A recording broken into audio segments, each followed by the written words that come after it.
The avoidant has built an entire identity around not needing anyone. They pride themselves on their independence, their self-sufficiency, their ability to function perfectly well in isolation. They frame their emotional distance as strength and their detachment as evolved consciousness. But beneath this carefully constructed facade lives a truth they will never voluntarily admit. Avoidants are profoundly, desperately needy. Their needs are simply expressed in ways that allow them to maintain the illusion of not having any. Understanding this hidden neediness changes everything about how their behavior is interpreted and reveals the extent of their self-deception. Subscribe for content that exposes what avoidants are really asking for, beneath all that fake independence, so you stop being confused by their contradictions. The need for constant validation of their desirability.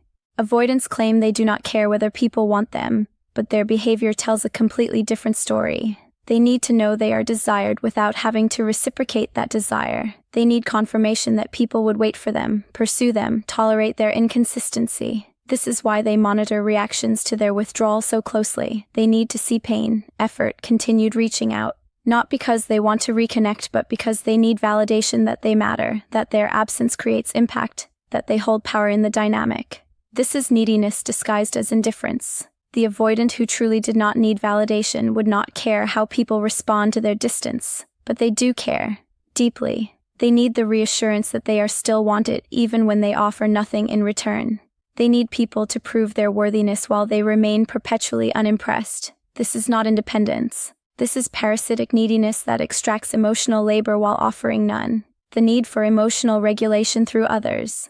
Despite their claims of emotional self-sufficiency, avoidants depend heavily on others to regulate their attachment system. They need someone available but not too close. They need someone interested but not too demanding.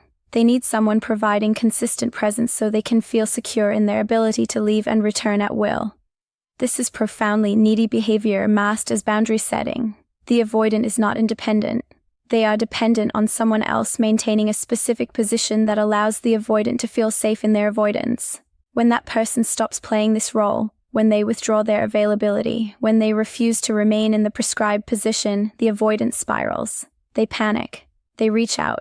They suddenly become the pursuer.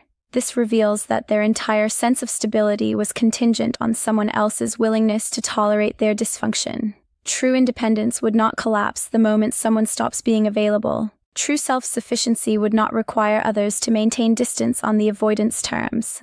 The avoidant needs people to regulate their nervous system by remaining accessible without making demands, and this need is as desperate as any anxious attachment expression, just hidden behind a more socially acceptable performance. The need to be rescued from their own patterns.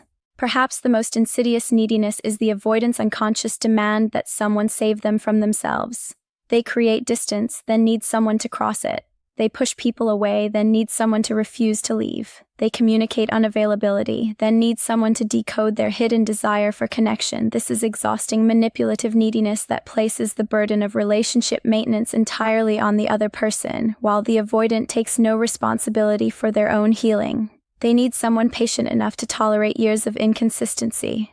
They need someone strong enough to maintain boundaries the avoidant cannot maintain themselves. They need someone willing to do the emotional work the avoidant refuses to engage with. And when someone finally stops meeting these impossible needs, when they refuse to continue being the avoidant's unpaid therapist and emotional regulator, the avoidant frames it as abandonment rather than natural consequence. They position themselves as the victim of someone else's intolerance rather than recognizing their own profound neediness that required another person to sacrifice their well-being indefinitely. The avoidant is not independent.